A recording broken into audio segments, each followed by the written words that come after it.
पिछले भाग से आगे वेताल ने पूछा, राजन अब तुम ही न्याय करो। तीनों ने चोरी में किसी न किसी रूप में भाग लिया। तुम्हारे अनुसार सबसे बड़ा पाप किसने किया? विक्रम ने गंभीर स्वर में उत्तर दिया, तीनों ने भूल की, पर सबसे बड़ा दोष उस ब्राह्मण का है। साध्वी तो तपस्विनी थी जिसे दुनियादारी का ज्ञान नहीं था। चोर ने तो वही किया जो उसका स्वभाव था। लेकिन ब्राह्मण तो ज्ञानी था, उसे धर्म और अधर्म की समझ थी, फिर भी उसने चोरी की वस्तु रख ली। इसलिए वह सबसे बड़ा दोषी है, क्योंकि वह जानकर भी अधर्म में लिप्त हुआ।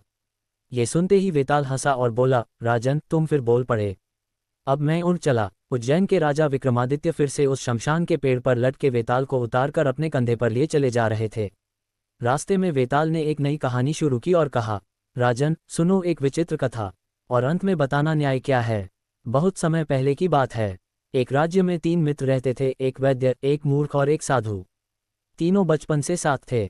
एक बार तीनों मित्र यात्रा पर निकले। रास्ते में उन्हें एक वीरान महल दिखा जहां कोई नहीं रहता था, मगर रात में उस महल से किसी महिला के रोने की आवाज़ आती थी। वैद्य ने कहा, यह किसी बीमारी का संकेत हो सकता है, चलो उसकी सहायता करते हैं।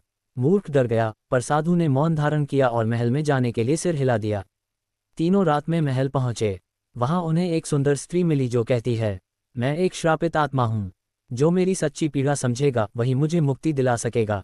वैद्य ने उसकी नाड़ी देखी और कहा, तुम्हारा शरीर जीवित नहीं है, ये कोई भ्रम है। मूर्ख बोला, तुम बहुत सुंदर हो, मैं तुम्हें विवाह प्रस्ताव देता हूं। मगर साधु ने कुछ नहीं कहा। वह मौन बैठा रहा, सिर्फ स्त्री की आंखों में देखता रहा। स्त्री की आंखों से आंसू बहे और अचानक वह गायब हो गई। लेकिन जाते जाते वह बोली, जो चुप रहा वही दोषी है, क्योंकि जिसने कुछ न कहा उसने मेरा दर्द समझने की कोशिश भी न की। उसके जाते ही एक दिव्य आकाशवाणी हुई, मौन भी कभी कभी अपराध होता है, जब किसी की पीड़ा पर तुम चुप रहो।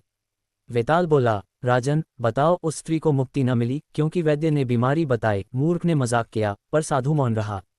क्या मौन रहना भी पाप है? क्या जो कुछ न कहे वह भी अपराधी है? उत्तर के लिए देखिए अगला भाग।